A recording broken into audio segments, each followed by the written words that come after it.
Issues کے اوپر discuss ہونا چاہیے، لیکن یہ جو ایمانی قرآنی فیصلے ہیں جن کے اوپر پہلے فیصلے ہو چکے ہیں، ان چیزوں کو خام خواہ نہ مذہبی طبقے کو چھیڑنا چاہیے، نہ سپریم کورٹ کو. یہ جو مبارک ثانی کیس یہ قابل سماعت ہی نہیں تھا.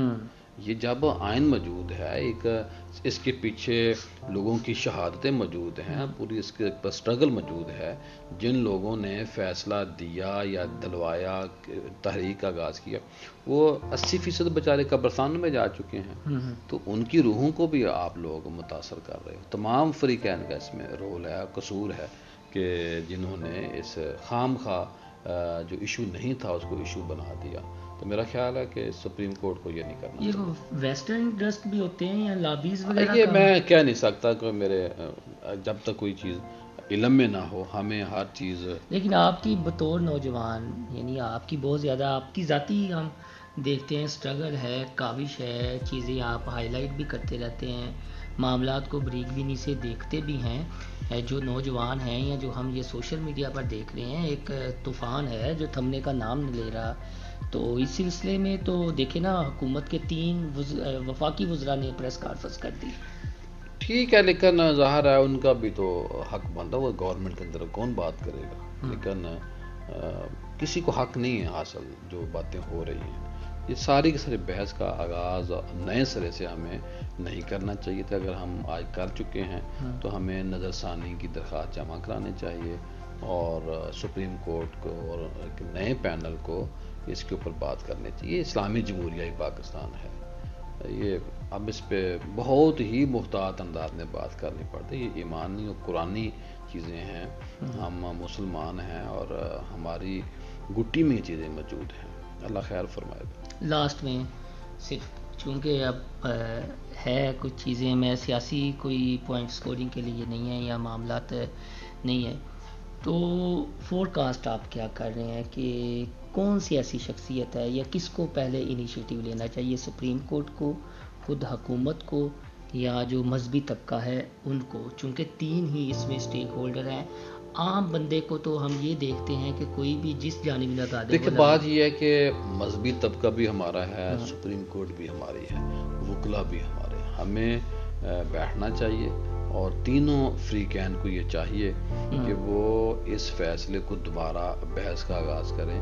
جس فیصلے کو جاری کیا گیا ہے اس کے اوپر علماء اپنے دلائل دیں اور وہ بات سنیں. اور میرا خیال ہے سپریم کورٹ کو اپنی جو اس اسٹیٹمنٹ ہے، جو انہوں نے آرڈر دیا ہے، جو فیصلہ جاری کیا ہے، اس سے رجوع کرنا پڑے گا. اور آپ بھی اگر کوئی آپ کی معاونت لینا چاہے تو آپ حاضر ہیں. ہم تو خادم ہیں جی، ہمارا تو کوئی رول نہیں ہے سوسائٹی کے اندر. میں تو فوکس کیا ہوگا اپنا اس الحمین اکیڈمی ادارے کو. ایک سوال پرسنل کرنا، اب نہ کیجیے. جی فرمائیے. کنارہ کش کیوں ہو گیا آپ؟ اصل میں کوئی کنارہ کشی نہیں، 1-2 کالم آپ نے لکھے. نہیں آپ کالم دوبارہ شروع کرتے ہیں آپ نے جو کہا. علامہ صاحب لیکن بات یہ ہے کہ صرف اصل میں کوئی اور ریزن نہیں ہے. یہ جو ادارہ ہے یہ ابھی بنیادوں کو ہم مضبوط کر رہے ہیں، یہ بہت زیادہ ٹائم لیتا ہے اور میں باپ دادے کی کمائی پہ نہیں بیٹھا ہوا. ایک نیا ادارہ بنایا ہے، اس کے اوپر پوری محنت کر. لوگوں کو چیزیں بڑی اچھی لگتی ہیں لیکن اس کے ادارے کی روز ضروریات ہوتی ہیں، ان تمام ضروریات کو روز پورا کرنا ہوتا ہے. وہ میرا فرض ہے، میں نے کب کہاں کیسے وہ ضروریات کو پورا کر. یہ ایشو ہے. انشاءاللہ بھی میری 2 کتابیں نہیں آ رہی ہیں، وہ آپ کو. اچھا، وہ کون سی؟ ایک میری کتاب آ رہی ہے جدید خطبات رمضان، اور میرا کالموں کا جو مجموعہ ہے وہ آ رہا ہے. اس میں وہ کالم ہوں گے؟ سارے کالم موجود ہیں، سارے کے سارے موجود. پکی بات ہے. انشاءاللہ.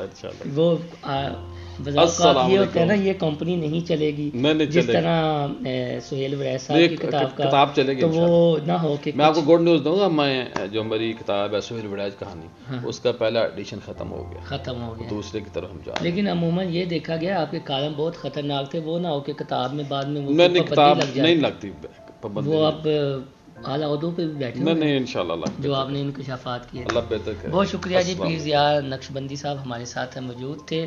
اصل میں جو ان سے چاہ رہا تھا، چلیں پھر کسی روز ان سے گفتگو کر لیں گے کہ پاکستان میں یہ واحد ایک صحافی ہیں، صحافی میں کہوں گا چونکہ ہماری برادری سے تعلق رکھتے ہیں، کہ جو شاید بہت زیادہ جانتے ہیں امیر لبیک کے حوالے سے، تو میں کسی روز ایک سلسلہ ان سے شروع کرنا چاہ رہا ہوں، اور میری کوشش ہوگی کہ جو ان کہی کہانی ہے، ان ٹولڈ سٹوریز ہیں، یہ ہم تک شیئر کریں۔ تو جب آپ کا دل کرے جی میں حاضر ہوں، مجھے بلا لیجئے گا اور میں آپ سے رہنمائی حاصل کرنا چاہوں گا۔ اللہ حافظ۔